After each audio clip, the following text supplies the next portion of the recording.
I may have a surprise for you, Evan. It's 50-50 that one of my dearest friends who you've never met may or may not be coming on the show. A just dear to say hi. friend I've never met. Yeah, like one of my dearest friends. So I know I've met Chris Christie. You've met Chris Christie. Chris Christie's an inner circle friend, yeah. Al Dukes is one of your dearest Al friends. Dukes, although he doesn't call me much as I call him, I've noticed. An inner circle friend, yes. Yeah. So we'll see. We'll see. I don't want to make any promises, but every now and then I just got a text, hey, I'm in town. What are you doing? I'm working. What do you think I'm doing? Oh, maybe I'll swing by and say hi. So would I be excited to meet this dear friend? Well, would you be excited? That's a tough call. What does that mean? That is a tough call. Do I like your dear friend? I think that's a tough one. That means I don't. I don't think you don't hate him. Okay. I don't think you don't hate him at all. Gotcha. But you don't like him. But I don't love him. You don't like him in certain contexts. That's the best I can do for you. That's interesting. Huh. Like in one context, I think you have great respect for this person. Okay. In another context, you don't like the person. Oh, that's fascinating. Yeah. I think that's the best way I can describe it. I hope this person comes in now. So do I. So do I. And if not, I can't wait to guess who this person was. I'll tell you what. If the person's not here, literally, in the next 20 minutes, then he's not coming. There's my guy. Oh, that was a good example. It is one of Craig's dearest friends. Tim, that's Evan over there. Nice to meet you. I told you I'd deliver. One of my dearest friends from the old Super Bowl Oh, my God. days. This guy, Craig talks about this guy all the time. And the Rolls-Royce parties at those Super Bowls when you were in a sling. I was. Yeah. Just had surgery. Just had surgery. And introduce him the right way. Former New York Met farmhand. Go ahead. Tim Tebow's here. Timmy, how you been, buddy? I'm good. How are y'all doing? We're doing great. We're doing great. I just saw a TikTok of you sitting on the bench getting ready to pump some iron there. Maybe yesterday you were doing that. I don't know when yesterday morning, yeah. Right? See, I've told you. I mean, you're ripped. Holy mackerel. Thank you, Look Evan. at How's the Tim size of those arms. Hey, real quick, I got to ask you this. What are you doing these days before I get to the football stuff? Got a book launching today. Tim Tebow, Mission Possible. Go create a life that counts, and one for the kids as well. Young kids, obviously, with a little dog named Bronco, yeah? Look at you. You wrote a children's book. Yeah, Is this your first? book. Second one? Yeah. How'd the first one do? Probably great, right? It did pretty good, thankfully. No doubt. You miss playing? Like competitive playing? Yeah, sometimes. Yeah. Yeah, that's a weird thing for guys when they stop playing. A lot of guys have told us over the years that the thing they miss the most is just the camaraderie, the locker room, the friendships and all that. But how do you fill the competitive juice? Because guys like you were built a certain way where you need challenges. How do you replace that? Well, I think you always kind of stay mission-driven, but I think for me, that way of being driven, we just got back a handful of days ago from where we were in Africa for the last month and building another hospital and multiple more safe homes for girls who have been trafficked and orphanages. And I think it's, I've always been very competitive my whole life, and now it's just steering a lot more of that drive and that competition to things that matter more. Are you definitely done playing? Because it wasn't that long ago we saw you in the preseason as a tight end. So is it definitely over? I don't know if you want to say definitely, but I'd say probably, yeah. Baseball too, by the way? I just want to say this. What? You got such a bad shake in that dumb video that was out there, and he's mocking you. I was like, I mocked you, yes. I'm like, every guy. I believe it. It does not shock me. Right? I go, Evan, every guy misses a block at some point or another. Yeah. But if Tim Tebow misses a block, the world comes to an end. Yeah. Right? Sometimes it could be like that. Yeah. Now, listen, you've benefited from the other side of the coin as well, I'm sure, in your lifetime. But God forbid you do something and it doesn't go well. They are waiting. I don't even know who they are. They can't wait to come get you. Is it them? Them. Oh.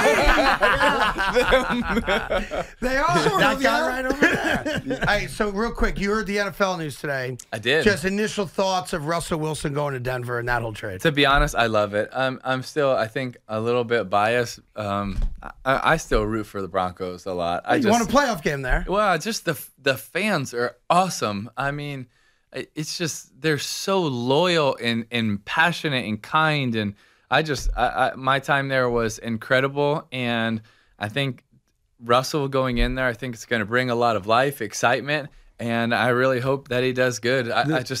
Plus the division's going to be crazy. It's crazy, like the quarterbacks, the offenses. You said a lot of sweet things about Bronco fans. You also play for the Jets. What about us? When we not sweet, loyal, and awesome, or no? Yeah. No. That pause. Honestly, I think one of the things you have to say if you're a Jets fan is that you're loyal That's because you're right. still a Jets fan. Thank you. You know? Thank you. And Truth to that. honestly, I really do. I think the Jets fans get a bad rap because Thank you. I think that there are a lot of very faithful Jets fans that have continued to be loyal, and I think sometimes get frustrated, but I don't. Look, it's so. easy. Oh, yes, we're very frustrated. I mean, but yes. I never I'm had loyal. an issue with the Jets fans. I think Thank the you. Jets fans were one of the best parts of my time as a Jet. Yeah, you liked Rex too, I imagine. He had to be fun, right? I thought Rex was a really good coach that was, I think, very fun to play for in a lot of senses. And he was kind of one of those more players coaches. Like, he would give a speech and you would get fired up. Like, were you on the team? I forget when he burnt the playbook. I know it was worth forgetting the year I was there. It's definitely worth forgetting. Okay. Were you on the team when he burnt or buried a playbook or the game No, ball? I think it was the game tape. Oh, it was the game tape. I think it was Were the you on game Jet tape that of a year? bad game, I think. No, I There was one was. year I where think the maybe the Jets- year before. Possibly. They had a bad game. He's like, I'm not even going to talk about it. And he brought the whole team out and literally dug a hole and put the game tape in the hole and buried it. Guys loved it. Well, They went crazy. you're very special in that I'm a Mets fan and a Jets fan. So technically, you've been on two of my teams. What was that experience like, being a minor league baseball player, traveling as a minor leaguer, which is not as glorious as a major league or an NFL player? No, it's not. What was that experience like? I loved it. Not necessarily the bus rides and the Sure. traveling. I loved it. I loved the journey. I loved the highs and lows. I loved the ups and downs, the struggles, the just competing every night, the battle of it. It was something that I am so grateful that I did. I'm so grateful that is a part of my journey. It was really, really enjoyable and really fun. Did and you I know think a lot you- of people couldn't. They couldn't grab. Why would you go do this? Why would? Right. Because I don't want to live my life based on what other people want me to do. I want to go after what I'm passionate about. And I was grateful that I got the chance to go do that. Was baseball your favorite sport? When I was growing up, in baseball season, yes. In football season, in basketball season, basketball. Did you think you were going to make it? Like, did you think, like, on some of those bus rides, I'm going to get to Citi Field. I'm going to play in a major league game. At times, yeah. I mean, You better, or else you don't belong on that bus, right? for sure. Yeah. I think you did always want to believe in yourself as a competitor, as an athlete. But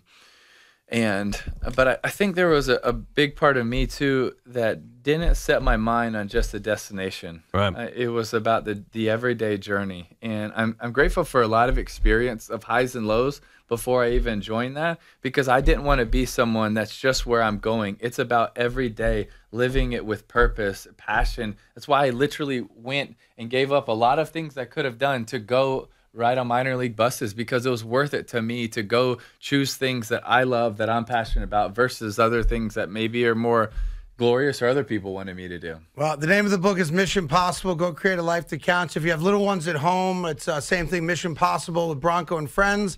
It's good seeing you. I told the guys the story that, I forget which Super Bowl it was, where you came by to see me when I was doing the show with Boomer, and you were doing a thing for Mexican avocados.